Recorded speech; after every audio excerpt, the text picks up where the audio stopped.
Bien, voy a leer poemas de un libro que se titula Álbum Familiar. Este es oficio. Hay horas bienaventuradas.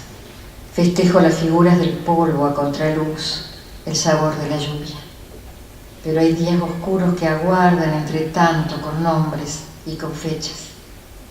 Entonces guardo mis muertos en cajitas de fósforos, de zapatos, de arroz, mis muertos y mis muertes. Álbum familiar. Los padres fueron una vez a Mendoza. Me dejaron una foto con nieve a orillas del camino con un gran auto negro y con amigos.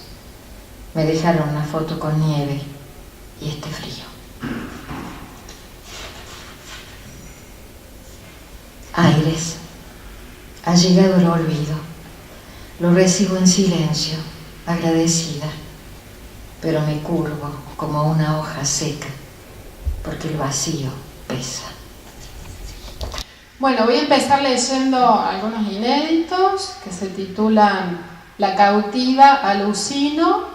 Es una especie de trabajo de reescritura del texto de Echeverría, haciendo aparecer el subtexto, ¿no?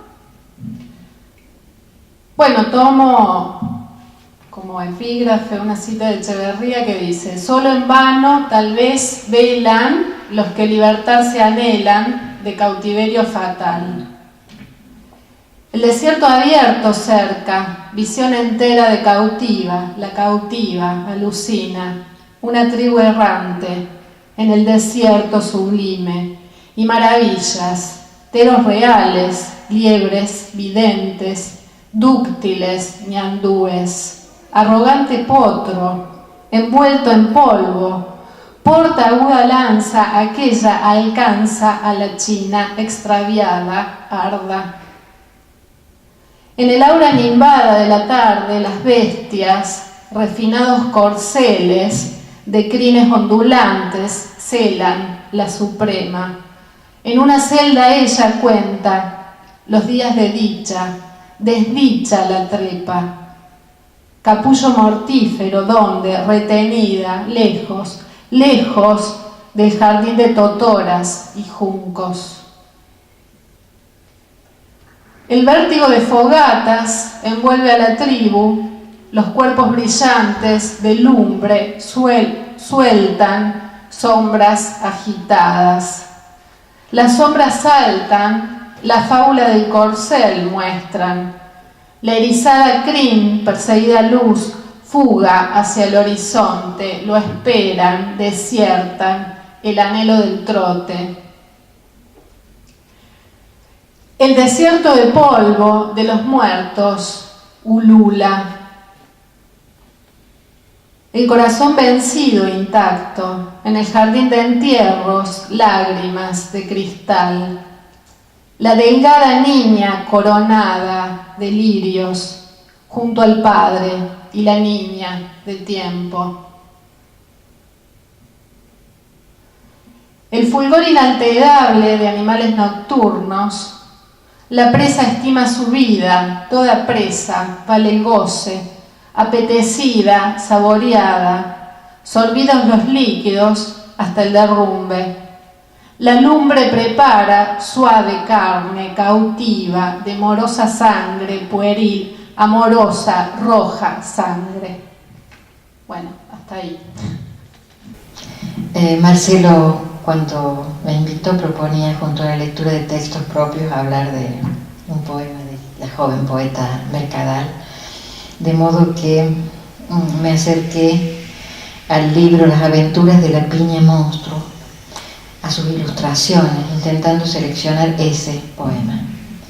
Buscándolo encontré un poemario construido a partir de aventuras que se ensamblan, cruzan, complementan, ajustan y desajustan entre grullas, escapularios, semillas, tropiezos, victorias, que me prometían el insomnio y el descanso, el tránsito de espacios y de tiempos que se bifurcan y confluyen a la vez. Viajemos entonces, me dije, junto a la desafinada y letrada y tenaz piña que huye de niñas temibles, amenazantes arañas, cánticos escolares, moscas, redes. Dime, piña, ¿cuál es tu verdad? Es posible que sea ese hondo escozor el camino que hay que deshacer, porque tampoco se detiene entre la plenitud de los diamantes, los duendes y las maravillas. Interroga y es interrogada. No puede ni quiere enfrentar a la cofradía, a sus guirnaldas, sus traducciones del latín, sus bufos. Debe partir y sabe que de tal casa se sale como de todas por la puerta y por la boca. Desafina, pero conoce, adivina y se interna cada vez más profundamente por nuevos saberes y acertijos. Advertida sobre la desesperación, ejercita la paciencia. Oye que los ancianos hablan sobre domar la prisa y su recompensa es escuchar la canción del viento en el ciprés, ver los insectos que surgen de la tinta y entrelazándose definen signos mágicos, ala, sabiduría. Recorre la lectura, memoria de viejas caligrafías y la escritura, un árbol devenido escritorio, una colección de papeles en las que todo se congrega, desde un mundo a otro, desde los perfumados pinos a la amarilla flor. Leo el último poema de este libro, Las aventuras de la Peña Monstruo, que se titula Coda recursiva.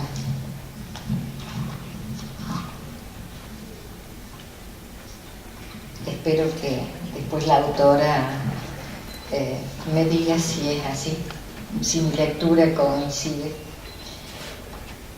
En bolsillos del árbol sacral, acertijo de versos perdidos. La cortina del cuento, castillo de maléficas torres. En las torres sabias costureras compilan máximas en sombreritos de alfiler. País de las cerezas, la única certeza es la escarcha de la mañana.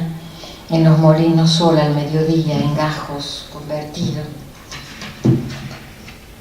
Toda la noche bajo el ciprés sueña a su revés. Agujas ciegas susurran oraciones en espejos. Escarcha la certeza de las cerezas. En gajos al mediodía, sol los molinos. Su revés sueña el ciprés. Seleccioné este poema porque Silvina lo construyó y sigue haciéndolo con fragmentos de poemas, con versos extraídos del libro, para que oficie de rueda, de círculo infinito, recursivo. Palabras que reaparecen obstinadas para reproducir la transgresión, la incertidumbre, y vuelven a montar las piezas de un juego que parecía cerrarse para que se reinicie indefinidamente.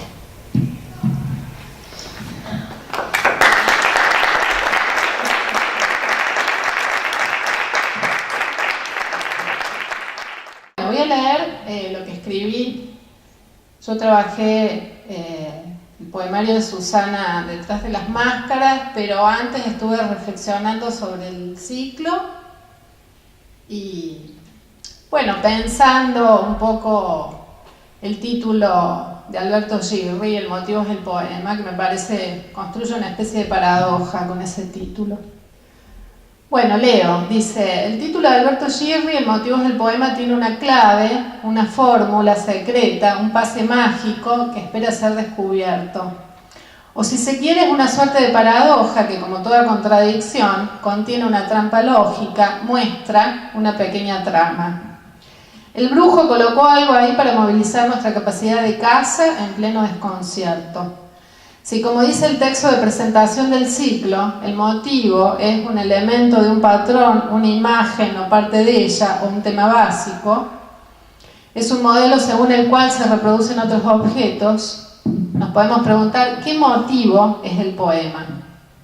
Girri nos dice más bien, sin recurrir a la negación, que ayudaría a explicitar la paradoja, el motivo no es un tema básico, tampoco responde a un patrón. Por lo tanto, resulta difícil que pueda ser modelo de reproducción de un objeto. El motivo es el poema porque el poema es una práctica, el ejercicio de punzar, hendir el papel o hacer aparecer manchas en una superficie luminosa. Acto material elaborado con el humus de la incertidumbre. Práctica música excéntrica que se parece a toda clase de invenciones o sueños que crean mundo. Un gabinete de maravillas, un palacio de miradas, un teatro sentimental o un íntimo anticuario con capas sedimentarias de tiempo. Dice Girri, en la práctica ninguna certidumbre profieren las musas.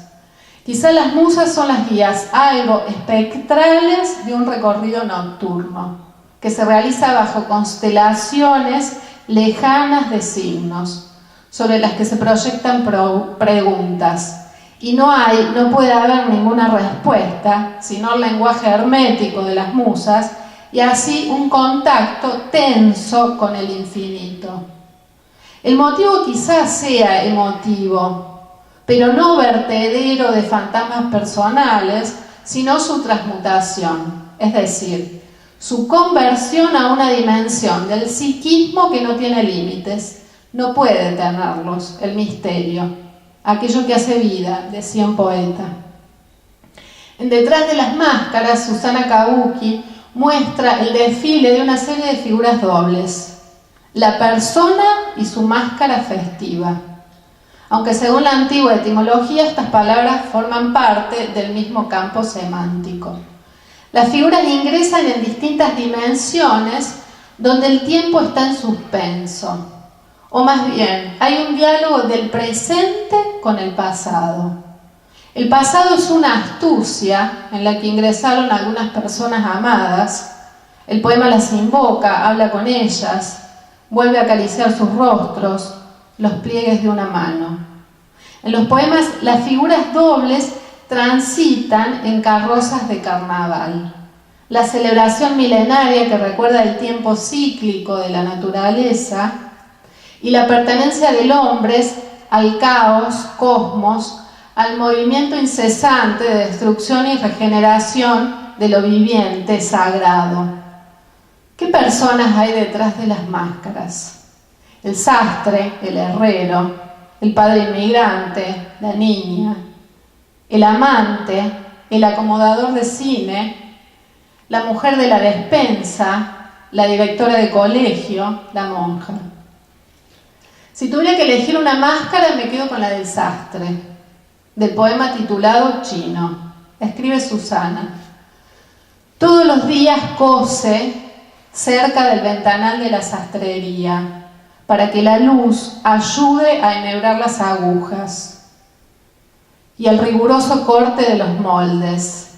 En el atardecer enciende lámparas y sigue uniendo telas con hilvanes precisos. Nadie sabe a qué hora agrega bordados y lentejuelas al ropaje ceremonial que viste 5 noches al año. Fin de la cita. Con la cabeza inclinada, el sastre realiza su oficio. También reza. No sabemos cómo es su traje, solo que se mantiene ajeno a los deseos del mundo.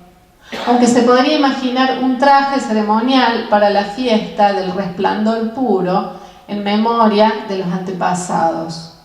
A mí la figura del sastre inclinado me recuerda a la ética de un oficio, al que también se dedicaba mi abuela materna, donde el lujo se convierte a veces en la revancha del subalterno. Bueno, eso es todo.